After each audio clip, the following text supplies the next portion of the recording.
Support for Docs Outside the Box comes from Set for Life Insurance. Set for Life means set for less. Their clients get access to the largest portfolio of discounts and unisex rates available nationwide. Check them out at setforlifeinsurance.com and tell them Dr. Darko sent you.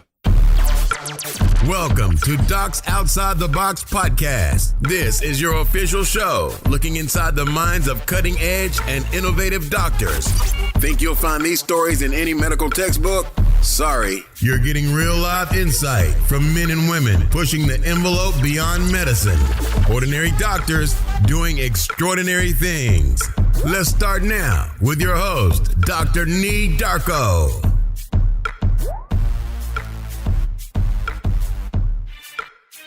What's good, everyone? This is Dr. the Doc Outside the Box. Welcome back to another episode of Docs Outside the Box. Listen, it has been a minute since we've had an interview-based type of episode on this show. But, this episode is definitely not going to disappoint. But before we get into that, I want to quickly say that on a month-by-month basis, we've been basically killing the record with the downloads with our show. So every month, it's just been getting better and better and better. And I just want to, from the bottom of my heart, thank you all for downloading. But it's more than just downloading. You guys are sharing this with other people, by word of mouth as well as through social media. So thank you very much for doing that. So for those who don't know, please just do two quick things before we move on with the show. Please make sure you subscribe to the show using whatever favorite podcast app that you're using. And then also, if you have the ability to do so, go ahead and leave a review for me on Apple Podcasts. It only takes about 45 seconds to go ahead and do that. And it really helps the show to grow. And you never know, I may end up reading your review on the show. Now, whatever it does, I don't know all the algorithms or anything like that, but I'm looking above at the podcast gods right now. Whatever it does, subscribing as well as leaving a review really helps with the podcast gods, and it makes the show a lot more easier for other people to go ahead and find. Now, onto this episode. So it's really easy to spend the last 12, maybe even 15 years, sometimes even longer, right? Delaying gratification, being in school. And then once you get offered your first big contract, you take that big contract without really knowing some of the specifics of that contract. And, we've heard it. I've heard it. You've heard it. There are a lot of horror stories out there, but I really don't think we spend too much time really learning from these situations. And believe it or not, these situations, they happen far more often than you think. And rather than take a quote unquote, it could never happen to me approach, or even this specific doctor did, X, Y, and Z to deserve this type of response approach, I think that we collectively as physicians, we collectively as a community can do a better job with understanding these situations, understanding what's going on, and how can we navigate through these situations. Because let's be honest, one day it could be you, it could be me, you never know. So I brought back to the show the OG, Dr. Bonnie Mason. She was a guest back in the old school days, back in episode 18 from the days of the old website and so forth. And Dr. Bonnie Mason is a board certified orthopedic surgeon. She's also CEO and founder of Beyond the Exam Room. And that is an online platform that allows residents as well as physicians to learn basically all the aspects of business that we all should have learned in medical school that we didn't. Now, not only does she run that, she also works with doctors on an individual basis who are in these difficult situations, kind of navigate in a strategic manner from these situations, okay? Now, on this episode, we're going to be talking about them difficult scenarios that we don't want to talk about. And she's going to be giving us the bitter truth about how to handle this in this current corporate climate and what docs can do to get exactly what they want. Okay, some of the scenarios that we're going to talk about is, okay, great. You've gotten a contract. You've already been told that you need to get a lawyer. That's great. But a lot of times, including me, I oftentimes have a lawyer negotiate for me. She's going to give us the nitty gritty on if that's a good plan or if that's not a good plan and if we should be negotiating on our own behalf. All right. Another scenario that we're going to be talking about is how exactly to really learn what's really important to us, how to make that a priority, and how to successfully get that into your contract. And then also we're going to talk about a very difficult situation, bad situations, and yes, it does happen. And when it's time to separate yourself from a hospital, how do you specifically leave a hospital without burning a bridge? Okay, so basically how to resign with a strategy. So this is going to be an important one. I want you all to continue to share these episodes with people. Continue to share it by word of mouth, continue to share it by social media. And this one is important because, we have a lot of residents who are entering into the job field. So this is something that you want to share with those new grads or someone who's soon or slowly but surely getting to that point. Okay. So without further ado, I present Dr. Bonnie Mason. Dr. Bonnie Mason, welcome back to Docs Outside the Box. What's up? What's good? How are you? Thank you so much for having me, Dr. Nee. Always a pleasure. Always a pleasure. Oh, yeah.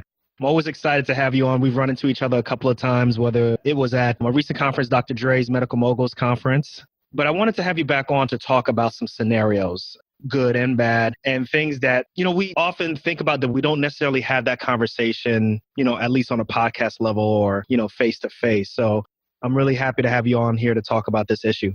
No, absolutely. We have to be more transparent around some of the difficulties, challenges, and just conundrums physicians, doctors find ourselves in while we're in practice, because it's just so hush-hush. Like, we just don't communicate with each other. We don't have that transparency bridge that we need to have to hold each other up, to stay connected so that we can combat this isolation, anxiety, and depression, which I really do believe is a result of just not communicating enough about all of this. So this opportunity is phenomenal. Thanks so much. No, you're welcome. And it's actually on point because, obviously we're getting towards the end of the year, or depending on when this episode comes out, the beginning of the year. You have a lot of fellows, a lot of residents who are getting ready to either start considering contracts or go on interviews. Yes. Or even vice versa. People are getting ready to just start to leave, their career as a student or as a resident. And there are some negotiation issues or even just some interpersonal relationship things that we need to talk about and kind of get straight. So for those who have not heard you before, I'm sure my guest has heard you before, but for those who haven't heard you before, can you tell us a little bit about Beyond the Exam Room?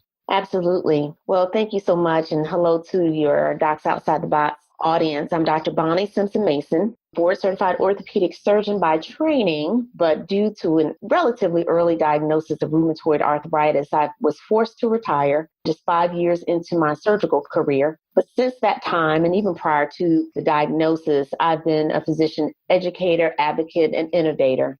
I've built Beyond the Exam Room, which is, your resource, a resource for physicians and doctors, built by physicians and doctors, to talk about everything we didn't learn in medical school, from career and leadership transitions, business of medicine, practice management, financial fluency, and how all of those are tied into our wellness, individually and family wellness. And I call that my work-life integration model.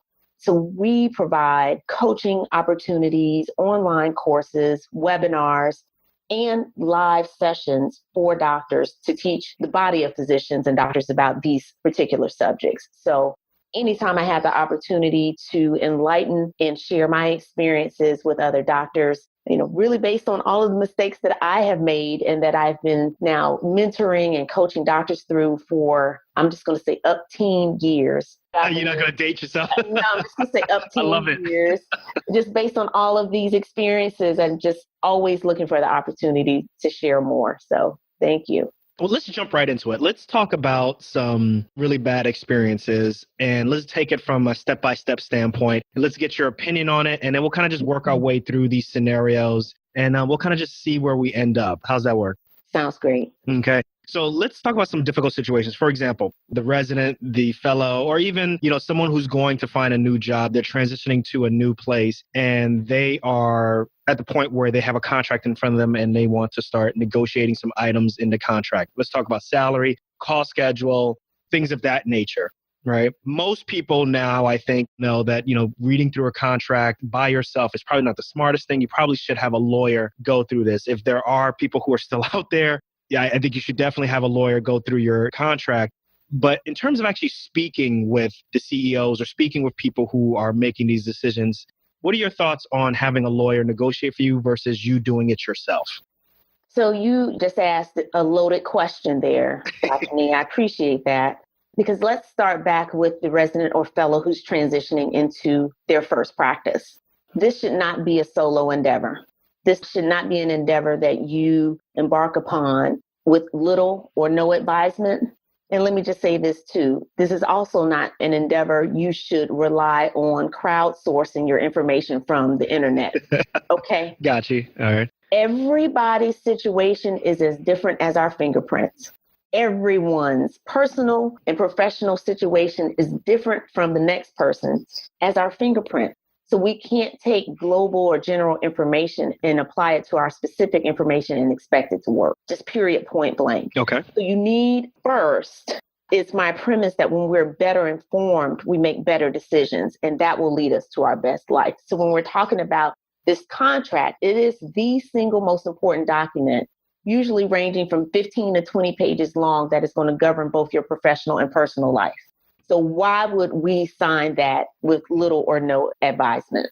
We should just not do that. And the reason I'm emphasizing that is because, and I'll tell you who should be advising us. I still attend conferences. I'm invited to speak, or I may be a panelist. And the panelist who's a practicing physician, maybe in a different specialty, will stand up and tell an audience of young doctors, you don't need an attorney. And I start cringing. I want to throw something from my seat at the speaker right at that moment. We doctors who are practicing now in the 21st century are practicing in a corporate environment. Let's be very clear.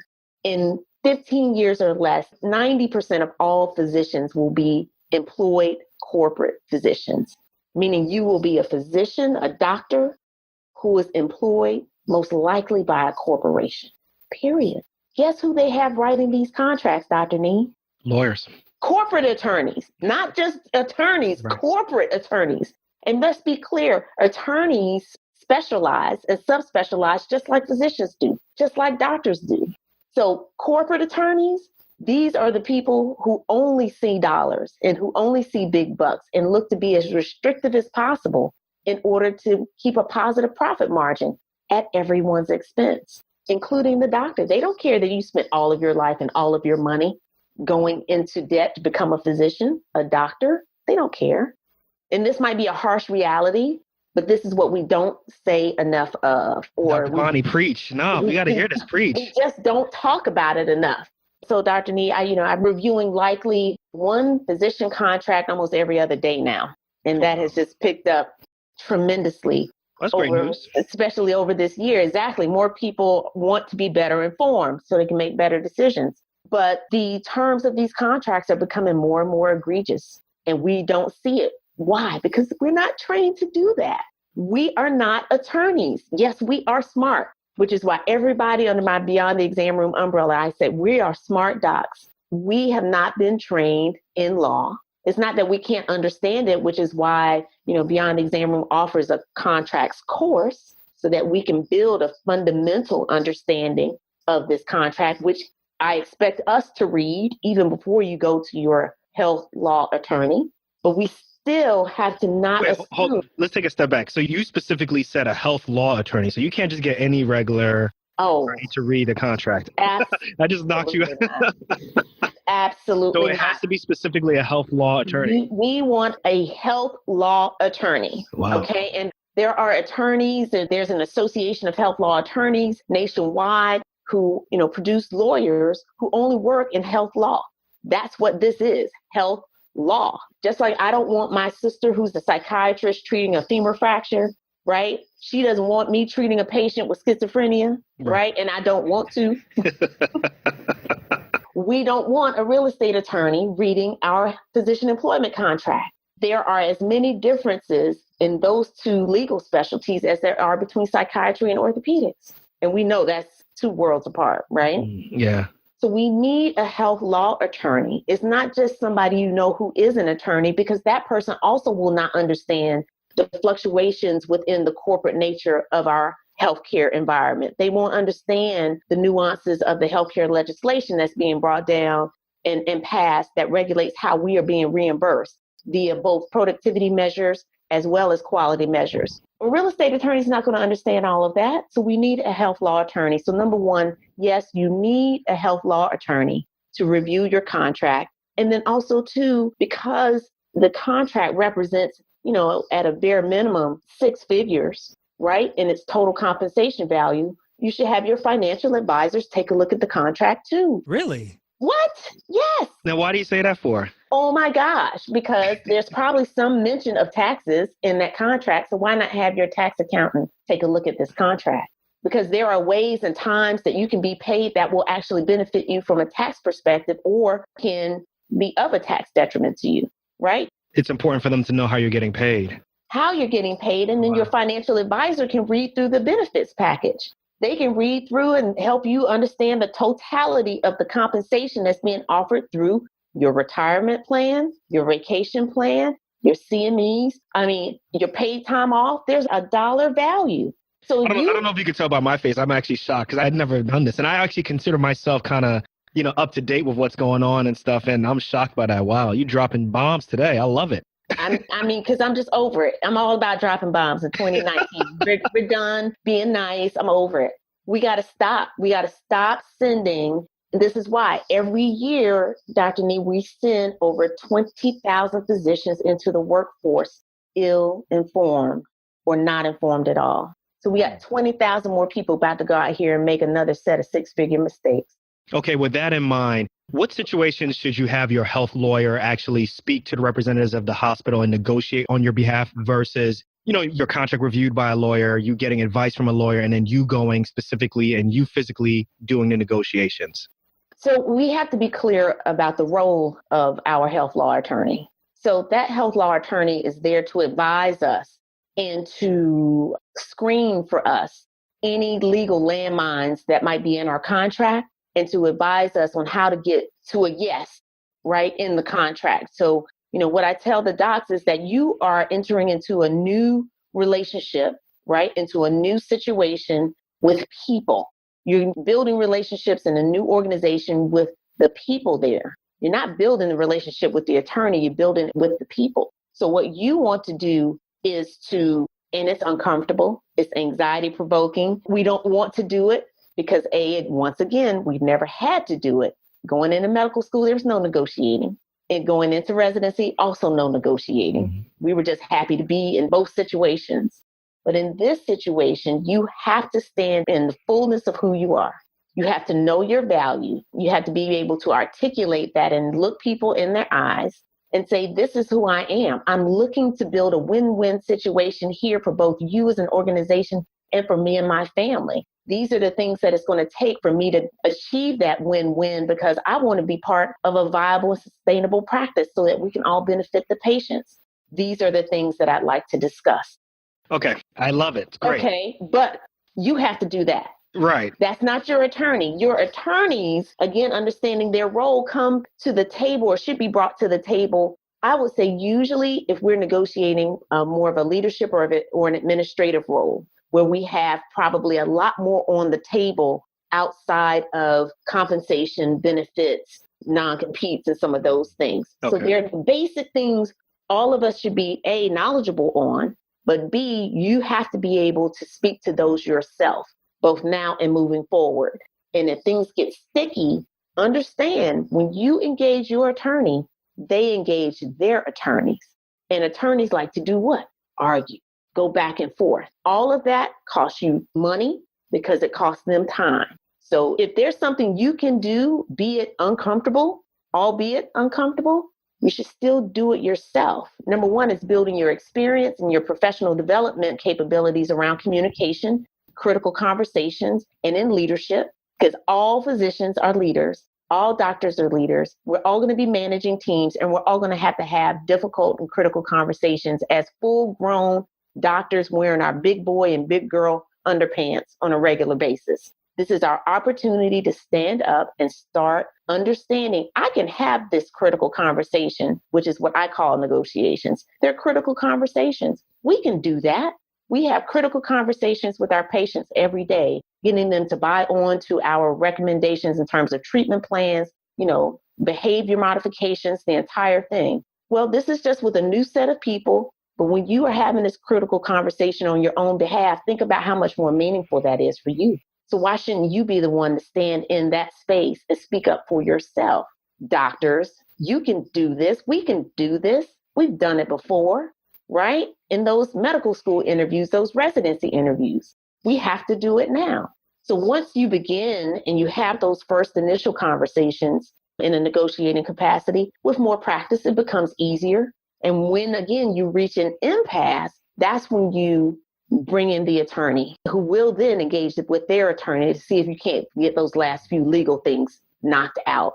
But that person is part of your team of advisors, right? That health law attorney is part of your team of advisors. They are not doing the work for you. They're doing it with you and on your behalf. Well, I'm glad you clarified that, because that has to be a change in practice for me, because I oftentimes tell people that, look, I'm sure you're going to be like, no, that's bad advice. I would oftentimes say, okay, well, look, you want your lawyer to be the bad person. If something bad happens, you could always just blame your lawyer. Well, he's the person who's having this type of conversation, not me. But yeah, I mean, that's definitely a change, a departure in my old strategy. And that makes a lot of sense, actually. It's a life muscle building exercise. They're happy to do it and send us the invoice for the time, right? But when it's the initial engagement, the initial negotiation around a contract that means the world to you, the attorney is working for you, but this is your life on the line. This is your professional career on the line. Why not take the opportunity to grow? So like you were saying, all of my coaching clients have to do their own, at least first 2 rounds of negotiations on their own before they engage their attorneys. Wow, the first 2 rounds. Wow. Okay. Yes, sir. And we do it either in person or verbally. It's not all this email business back and forth. The email. Wait, you got to do it on the phone. Oh, what? Wow. Yes. Again, person to person, relationship building. It is a lot easier for a person to say no to you when you are engaged with them, especially face to face or over the phone, versus anybody can type no in an email, hit send, and they're done. Yeah, that's the easy part. That's the reason why I do it.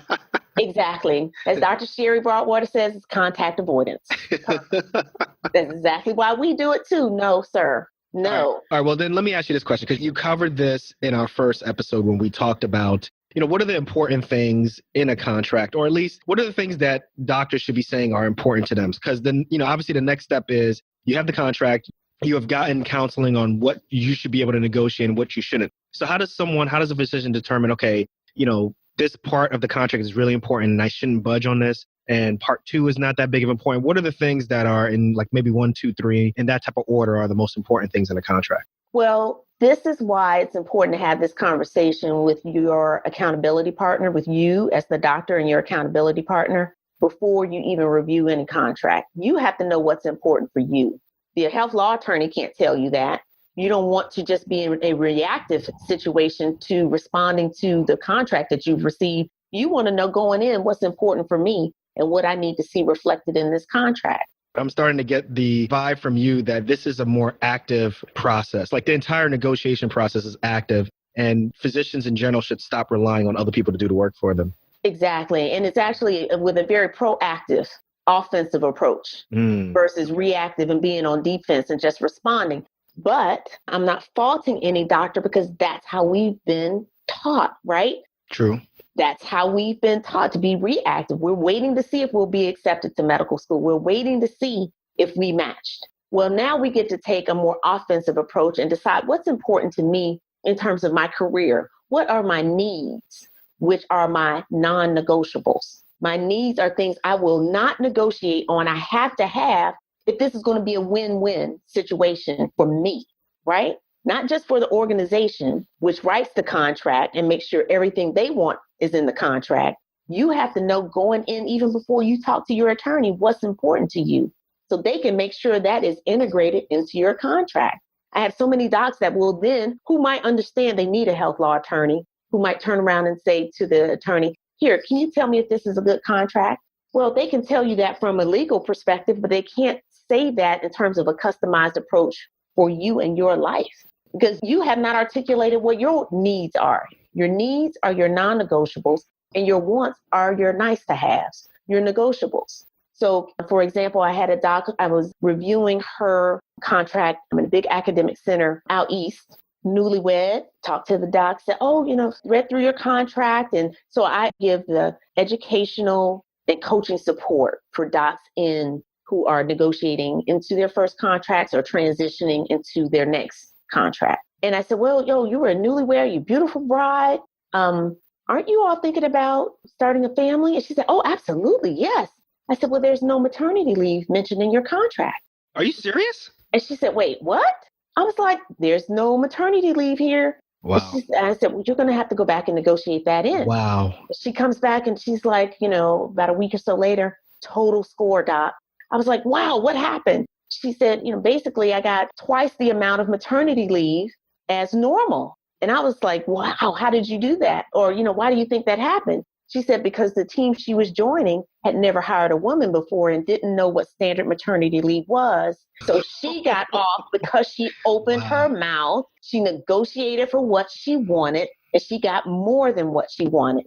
And it was a good thing, too, because within 3 months, she was pregnant with twins. Wow. And she probably trailblazed the path for another woman to come in and not have to deal with that situation also. Exactly. But just hoping and praying or thinking that they should be looking out for me. And then if she were to look up and say, well, I need to take maternity leave, and their standard was 2 weeks. Now, all of a sudden, she's upset, right? Her family's disappointed. Now she's in a very upsetting situation for her and herself. She's stressed, the family's stressed, versus her having the 8 weeks where she has enough time to bond and then get back to practice in a way where she's as whole as possible, right? Wow, yeah. Squeaky wheel gets the oil. So that's definitely 2 bad habits I got to scratch off my list. I love it. How about this? Let's move on to another scenario, another bad scenario. Let's talk about doctors who are in bad situations at their hospital and for whatever reason they want to leave, right? Is it possible to actually, kind of have a bad taste in your mouth to leave, under whatever acrimonious situations and still leave without burning a bridge? So the answer is yes. I'm probably coaching 3 docs through strategic resignation now.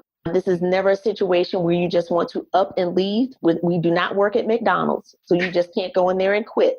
It took you 20 pages to get into this situation, this employment position. It will take you a significant amount of time and energy to get out of the situation in a way where you don't burn bridges. So why are docs in this situation? Well, this goes back to your previous question. It's most likely because we didn't pay attention to the top 5 things that have nothing to do with compensation. We didn't pay attention to those top 5 things in the contract that usually wind us up in situations where we're unhappy, right? And so that's either details around the term and termination of the contract, something that, has to do with, your productivity, your compensation model, whatever that is, lack of clarity around sometimes the fringe benefits that we just spoke about. Then also too, there are challenges around intellectual property, what we can do on our off time, outside activities. And then finally, the other one usually hinges on what's usually those big ones. So I'm forgetting one, but when we don't have clarity about what's expected of us going in, because we expect that people will just do right by us, again, because that's what happened in our residency contract. We think that this contract will similarly reflect, some modicum of communication, respect, and honoring the fact that I'm a doctor here doing the work that I've trained all my life to do. Well, we don't follow through on the details. So when a company is bought out by another organization and we now have to travel to 2 or 3 different sites to work, we don't know what our negotiating opportunities are around that, whether we can say yes or no, whether we signed up for it or not. We don't know that we have options when it comes to discussing our compensation model, right? And that has any changes to the compensation model that we signed on to have to be discussed with us. You can put that in the contract that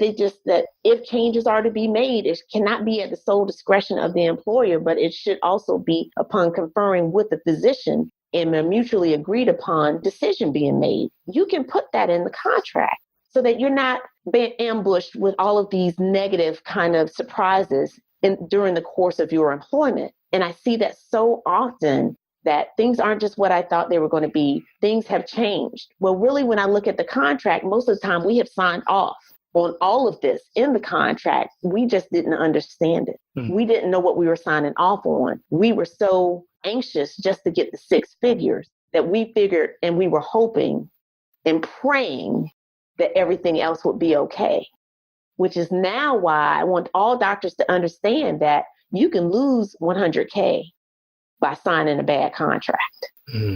On top of the debt you're already in, you can lose $100,000 or over that.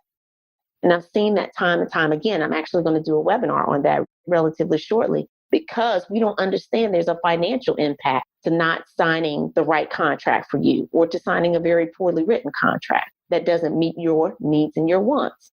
So if we think about it, there are things way more important then compensation, right? All the docs that you just mentioned in that scenario who are in an unhappy situation, they're not unhappy with the paycheck they're getting, but they're unhappy with what they have to endure or their work environment, the culture. All of the things that have nothing to do with compensation are now impacting their well-being on a daily basis, both professionally, and of course that flows over to their personal lives. So that's where the connection needs to be made. Your contract plays a direct role in your overall professional and personal well-being. It is the single most important document that can help you build that in to the best of your ability by understanding what you're signing, making sure that you negotiate for your needs, making sure your needs are included in that contract, and hopefully some of your wants, and then willing to sip.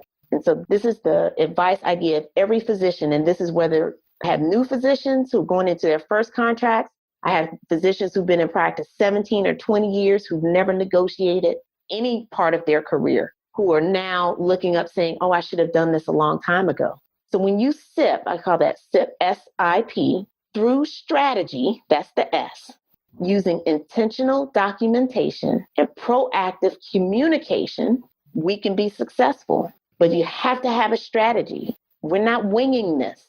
We're not just hoping it's going to play out okay. We have to have a strategy. And most of us are not well-versed or adept at strategic planning, which is where I come in. But it is important that we understand we have to document with intention, right? So intentional documentation, and we have to proactively communicate. So that's why I encourage all of my docs to do their own negotiations, because we have to be willing to do that.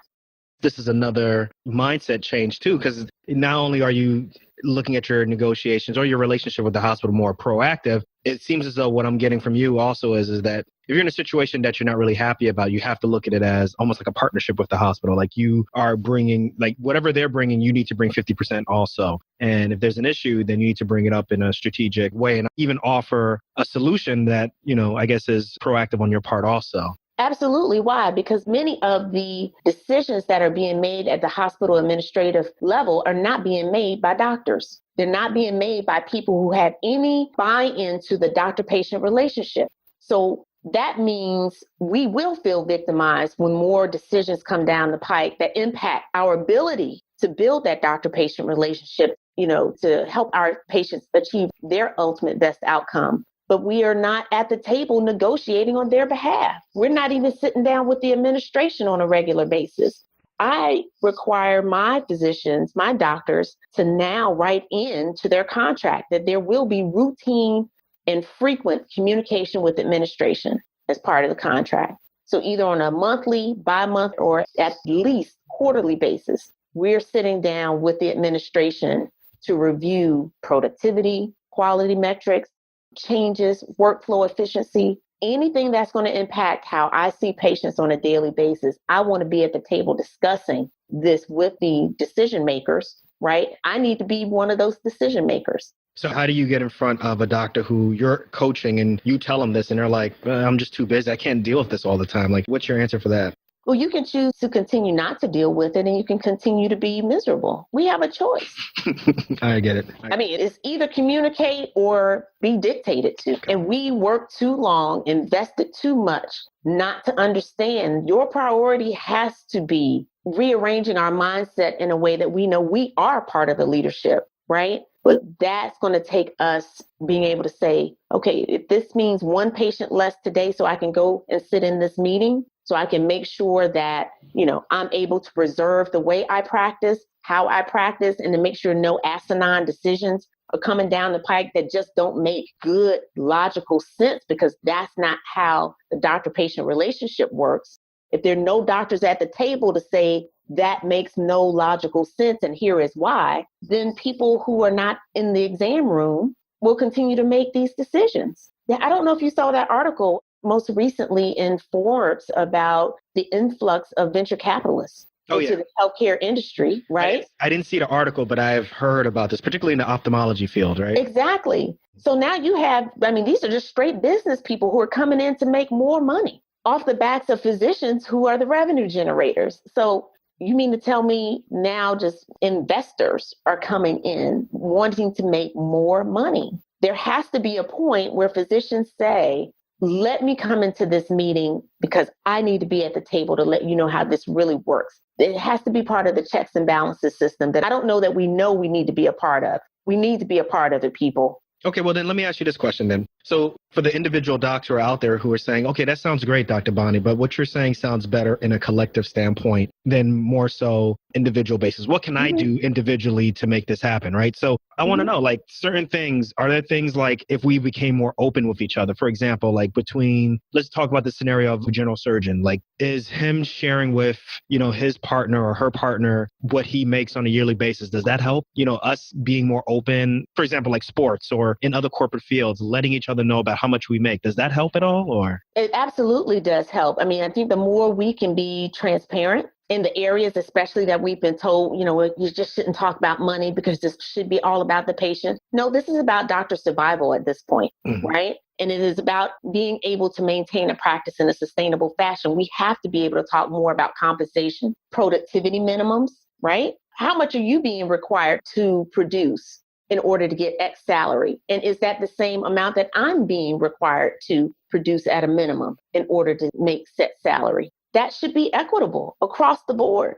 Two physicians, I don't care who they are, that should be equitable. And if that is below value, then you, two physicians, now go to the decision makers and say, the numbers we are required to produce in our specialty, in our region, are below fair market value. We want to negotiate for more. I'm all for it. I think that's a great idea. It seems like there's like this competition mentality of, oh, absolutely. Alpha. I got to do this. I got to get past this. And, you're competing against someone. And now instead of looking at it as a collective win, if one person gets a higher salary or like you said, maybe less, productivity incentives, that everybody should be jumping on this bandwagon and letting each other know that. But obviously we both know that doesn't exist in not many realms, I guess. But that's the unfortunate part, I think. But I agree with you on that point. Well, look at the nurses. That's true. Yeah.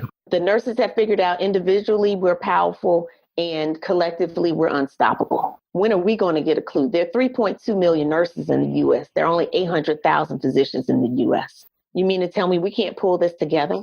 And it's not unusual because we've been competitive and been pitted against one another in undergrad, medical school, really should have started to wane in residency because now you've matched, right? We've matched. But the competition still continues in residency. Why should we expect it to, free ourselves of that when we get into practice? We don't, but we should. Now, we are venturing into the territory that you're talking about with your upcoming book. I know it's not out yet, though, but isn't this part of a book that you're coming out with pretty soon? Yes, I'm excited about my new book called The Miseducation of the Physician. And it really hinges around, I know, right? I think about Lauryn Hill every time you say that. Exactly. And so, I think about the mindset we've been indoctrinated with throughout our entire educational career and how that is now serving us very poorly in practice and in the real world of practicing medicine, which is now a business. I need doctors to understand that healthcare is a business. Doctors are in healthcare, so doctors are in business. When do you think this book is coming out? It'll be out in 2019. 2019? Yep. It'll be out in 2019. I got you on wax now. So that, okay. But it's not like you need any pressure anyway. I mean, you're definitely a high achiever. Awesome. Yes. Thank you. Well, look, I want to ask you one last question because this is something that I actually learned from reading about you and learned from one of your clients, though, is the concept of, I want to say it's a non-disclosure agreement, but with these non-disparaging agreements, can you talk to us about that and explain it? Because I don't think many people know about this. So this goes back to resigning with a strategy and not just, up and quitting a job. Because it took a significant amount of work and there are complexities built into the contract with you coming into a position, there are effects of termination that are written into your contract as well. And most of us do not ever read that section of our contract because it is all almost legalese pertaining to any ramifications or consequences of you resigning as a physician or terminating your contract. That is usually 1 or 2 pages worth of your contract's length, which means that there are any number of things that could happen after you resign, including the fact that in the credentialing process, any new position you're looking at is going to come back to your previous position and ask them about you. They're going to ask them about you from a patient care perspective, professionalism perspective, licensing and credentialing perspective. unless you get what's called a non-disparagement clause written into your separation agreement, right?